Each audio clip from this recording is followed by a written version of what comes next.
ಗಂಗಾವತಿಯ 7ನೇ ward Mehboob ನಗರದಲ್ಲಿ ಮತದಾರ ಯಾದಿಯ ನೂತನವಾಗಿ 17 ವರ್ಷ ತುಂಬಿದ ಯುವಕ ಯುವತಿಯರ ಮತದಾರ ಪಟ್ಟಿಯಲ್ಲಿ ಸೇರ್ಪಡೆಯ ಮಿಂಚಿನ ನೋಂದಣಿ ಅಭಿಯಾನ ಕಾರ್ಯಕ್ರಮ ನಡೆಯಿತು. ಇದರ ಸದುಪಯೋಗವನ್ನು 17 ವರ್ಷ ತುಂಬಿದ ಯುವಕ ಯುವತಿಯರು ಮತದಾರ ಪಟ್ಟಿಯಲ್ಲಿ ಸೇರ್ಪಡೆಯಾಗಿ ಮುಂದಿನ ದೇಶದ ಪ್ರಜೆಯಾಗಬೇಕೆಂದು 7ನೇ ವಾರ್ಡಿನ ನಗರಸಭೆ ಸದಸ್ಯರಾದ ಮನೋಹರ್ ಸ್ವಾಮಿ ಹಿರೇಮಠರವರು ತಮ್ಮ ವಾರ್ಡಿನ ಜನರಿಗೆ ತಿಳಿಸಿದ್ದಾರೆ. ಗಂಗಾವತಿ ನಗರದ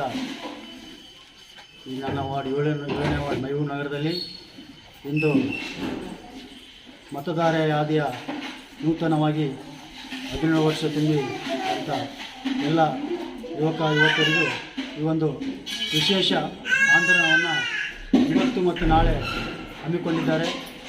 ಇವತ್ತು ನಾಳೆ 2 ದಿವಸ ವಿಶೇಷ ಅಭಿಮಾನ ಇರ್ತದೆ.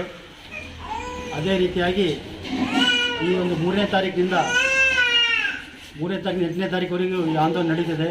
ಕಾರಣ ನಮ್ಮ ಮೆಹಬೂಬ್ ನಗರದ ಎಲ್ಲ ಬಾಂಧವರಲ್ಲಿ ಕೇಳ್ಕೊಳ್ಳೋದೇನೆಂದರೆ, ನಮ್ಮ ವಾರ್ಡಿನಲ್ಲಿ ತಮ್ಮ ಮನೆಯಲ್ಲಿ ನೂತನವಾಗಿ 17 ವರ್ಷ ತುಂಬಿರತಕ್ಕಂಥ ಮಕ್ಕಳಿಗೆ ಹಾಗೂ ನೂತನವಾಗಿ ತಮ್ಮ ಮನೆಗೆ ಯಾರಾದರೂ ಸ್ವಸ್ಥೇಂದ್ರಾಗಿ ಯಾರಾದರೂ ಬಂದಿದ್ದರೆ ಅವರನ್ನು ದಯವಿಟ್ಟು ತಾವೆಲ್ಲರೂ ಈ ಒಂದು ವಿಶೇಷ ಅಭಿಯಾನದಲ್ಲಿ ಸೇರ್ಪಡೆ ಮಾಡಿಬಿಟ್ಟು ಮುಂದಿನ ಈ ಒಂದು ದೇಶದ ಒಂದು ಮಾದರಿಯ ಪ್ರಜೆಯನ್ನಾಗಿ ಆಗಲು ತಾವೆಲ್ಲರೂ ಇದರಲ್ಲಿ ಸಹಕಾರ ನೀಡಬೇಕು.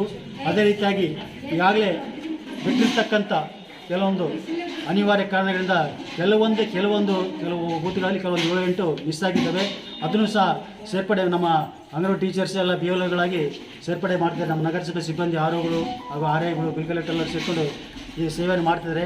ಕಾರಣ ಯಾವತ್ತು ನನ್ನ ಮೆಹಬೂಬ್ ನಗರ ವಾರ್ಡಿನ ಜನತೆ ಹಾಗೂ ಗಂಗಾವತಿಯ ಎಲ್ಲ ಜನತೆಯಲ್ಲಿ ನಾನು ಕೇಳ್ಕೊಳ್ಳೋದಂದರೆ, ತಾವೆಲ್ಲರೂ ಇಂದಿನಿಂದ ನಡೀತಕ್ಕಂಥ ಈ ಆಂದೋಲನದಲ್ಲಿ ತಾವೆಲ್ಲರೂ ತಮ್ಮ ಮನೆಯಲ್ಲಿ 17 ವರ್ಷಕ್ಕೆ ಇರ್ತಕ್ಕಂಥ ಎಲ್ಲ ಮಕ್ಕಳನ್ನು ನೋಂದಾಯಿಸಬೇಕು ಹಾಗೂ ಈ ಕಾರ್ಯಕ್ರಮವನ್ನು ಯಶಸ್ವಿಗೊಳಿಸಬೇಕಾಗಿ ನಾನು ನನ್ನ ವಾರ್ಡಿನ ಜನರಲ್ಲಿ ಹಾಗೂ ಗಂಗಾವತಿ ಜನರಲ್ಲಿ ಕೇಳ್ಕೊಳ್ತಾ ಇದ್ದೇನೆ. ಮುಖ್ಯವಾಗಿ ಕೆಲವೊಂದು ಲೋಪದೋಷಗಳು ಆಗಿರ್ತವೆ. ಅದು ಯಾರ್ದು ಆಗಿರ್ತದೋ ಕಾಣದ ಕೈವಾಡುಗಳು ಗೊತ್ತಾಗ್ತಾ ಇಲ್ಲ. ಒಂದೊಂದು ಬೂತ್ನಲ್ಲಿ ಸುಮಾರು 30-40 ಡೆಲಿಟೇಷನ್ ಆಗಿದ್ದಾವೆ. ನಮ್ಮ ಬಿಎಲ್ಒಗಳು ಕೊಟ್ಟಿಲ್ಲ ಅಂದರೂ ಸಹ ಡೆಲಿಟೇಷನ್ ಆಗಿ ಮಿಸ್ಟೇಕ್ ಆಗಿದ್ದಾವೆ. ಅದನ್ನೆಲ್ಲ ಸರಿಪಡಿ ಮಾಡೋ ಕಾರ್ಯಕ್ರಮವನ್ನು ನಮ್ಮ ಬಿಎಲ್ಒಗಳು ಹಾಗೂ ನಮ್ಮ ನಗರಸಭೆ ಸಿಬ್ಬಂದಿ ಎಲ್ಲರೂ ಸೇರ್ಪಡೆ ಮಾಡ್ತಾಯಿದ್ದಾರೆ. ದಯವಿಟ್ಟು ಈ ಒಂದು ಸಮಯದಲ್ಲಿ ಎಲ್ಲರೂ ಸಹಕಾರ ನೀಡಬೇಕಲ್ಲಿ ಮತ್ತೊಮ್ಮೆ ನಾನು ತಮ್ಮಲ್ಲಿ ಕೇಳ್ಕೊಳ್ತಾ ಇದ್ದೀನಿ. ಹಿರಿಯ ಪ್ರಾಥಮಿಕ ಶಾಲೆ ಮೆಹಬೂಬ್ ನಗರದ ಪ್ರಭಾರಿ ಮುಖ್ಯ ಶಿಕ್ಷಕಿ. ಇವತ್ತು ನಾಳೆ ಮತದಾರರ ಈಗೇನು 17 ವರ್ಷ ತುಂಬಿ 18ಕ್ಕೆ ಕಾಲಿಡ್ತಾರಲ್ಲ, ಅವರು ಹೊಸದಾಗಿ ಮತದಾರ ಪಟ್ಟಿಯಲ್ಲಿ ಸೇರ್ಪಡೆ ಮಾಡೋ ಕಾರ್ಯಕ್ರಮ ಅಂದರೆ ವಿಶೇಷ ಮತದಾರರ ಸೇರ್ಪಡೆ ಆಂದೋಲನ ಕಾರ್ಯಕ್ರಮ ಇವತ್ತು ನಾಳೆ ಇದೆ. ಅದಕ್ಕಾಗಿ ಮತದಾರರು ತಮ್ಮ ಹೊಸದಾಗಿ ಹೆಸರನ್ನು ಸೇರ್ಪಡೆ ಮಾಡಬೇಕಂತ ಕೇಳ್ತೀನಿ.